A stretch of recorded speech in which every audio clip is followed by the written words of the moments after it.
The Portal of Punishment.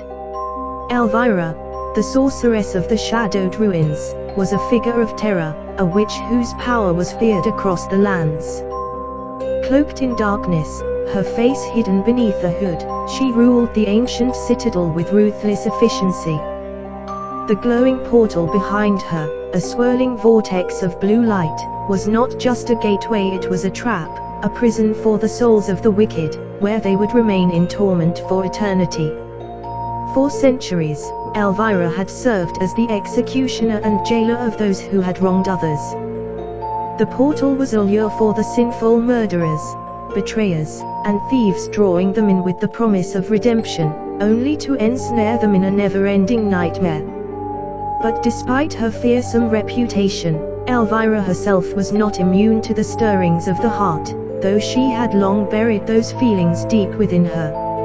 On a moonless night, a man named Garvin approached the ruins, his heart pounding with a mix of fear and a daring sense of adventure. He was a thief and a trickster, known in the towns and villages for his quick wit and silver tongue. Garvin had a knack for getting into trouble, but an even greater talent for talking his way out of it. However, his latest scheme had gone awry, and now he found himself on the run, pursued by those who wanted revenge. The tales of the sorceress and her portal had reached Garvin's ears many times, but he had never given them much thought. Now, with nowhere else to turn, he found himself standing at the entrance to the ruins, his curiosity and desperation pushing him forward. He stepped cautiously into the ancient stone hall, the faint blue light from the portal casting eerie shadows on the walls. The air was thick with an unnatural chill, and a silence hung over the place, as if even the wind dared not stir. "Elvyra, the great sorceress," Garvin called out, his voice echoing through the empty space. "I've come to seek your help." For a moment, there was no response. Then, the portal flared with a sudden burst of light, and from the shadows, a figure emerged. Elvyra, her presence commanding and terrifying, stepped into the light. Her eyes, glowing faintly beneath her hood, locked onto Garvin, and he felt a chill run down his spine.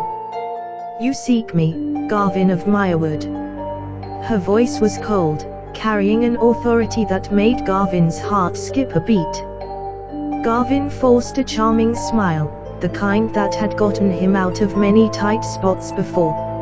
"Indeed I do, my lady," he replied, his voice smooth.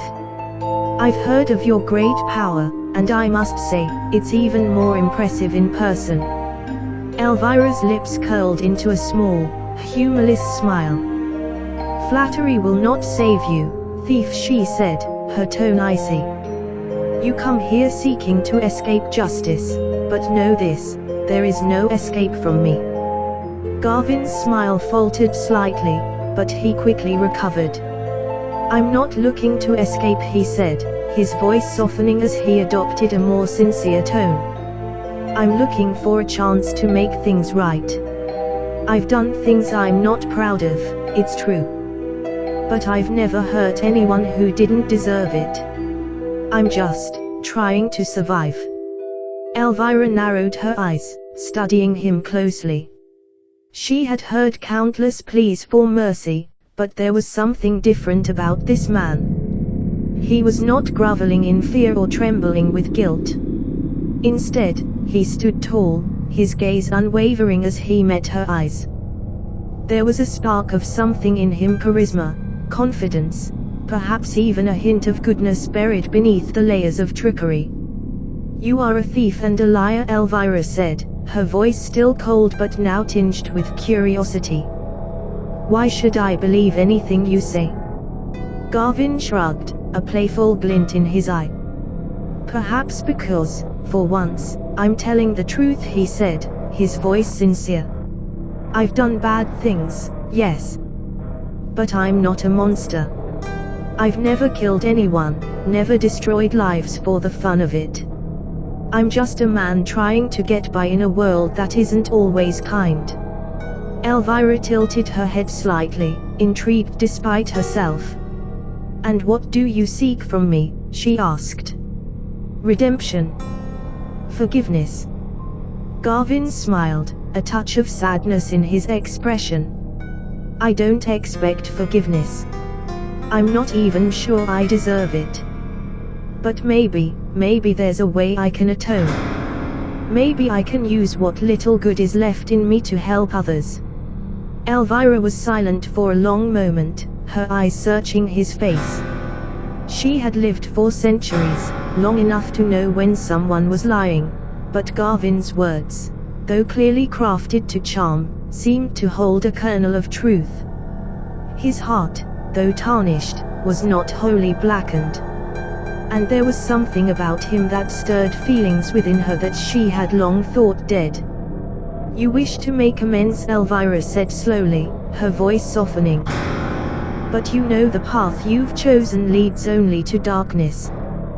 The portal behind me is not a gateway to salvation, but a prison for the damned. Once you pass through, there is no return." Garvin's eyes widened slightly as he glanced at the swirling blue vortex. He had suspected as much, but hearing it confirmed sent a shiver down his spine.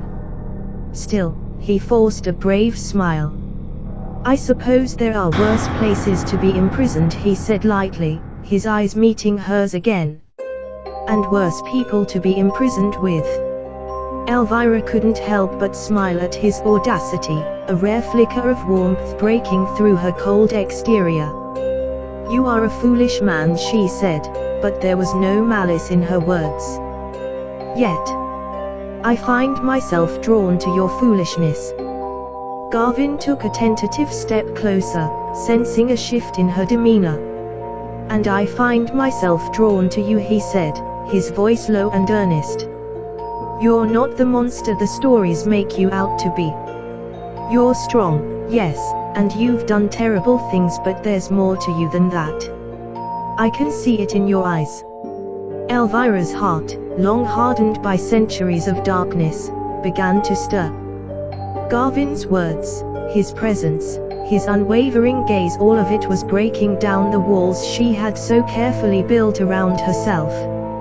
She had been alone for so long, a guardian of a cursed portal, a jailer of the damned. But now, standing before her was a man who saw her not as a monster, but as something more.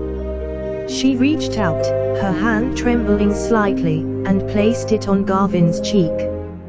"You are not what I expected," she whispered, her voice filled with a mixture of confusion and longing. "I should send you into the portal, condemn you to the fate you deserve, but I cannot." Garvin gently took her hand in his touch warm and reassuring. "Maybe neither of us is what we expected," he said softly. "Maybe we're both more than the roles we've been playing."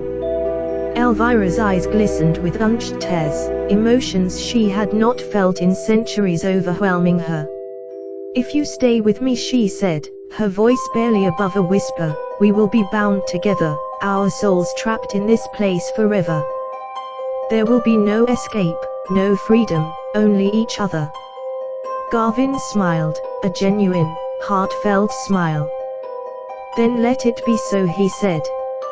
"I'd rather be trapped with you than free and alone." With those words, the portal behind them began to glow brighter, its energy shifting as if responding to the bond forming between them. Elvyra hesitated for only a moment longer before she allowed herself to surrender to the emotions she had long denied. She pulled Garvin into a kiss, their lips meeting in a moment of pure connection, sealing their fates together. The portal's light enveloped them, and for a brief, blinding moment, the world around them disappeared.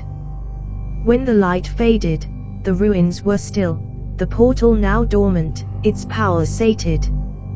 But within its depths, Garvin and Elvyra were together, their souls intertwined, bound by love and a shared fate. They would remain within the portal's realm, not as prisoners of torment, but as companions, finding solace in each other's presence for all eternity. And so, the legend of Elvyra, the ruthless witch of the portal, took on a new chapter, one where even the darkest hearts could find love and redemption, even if it came at the cost of freedom. For Garvin and Elvyra, there was no escape from the portal, but they had found something far more precious: each other.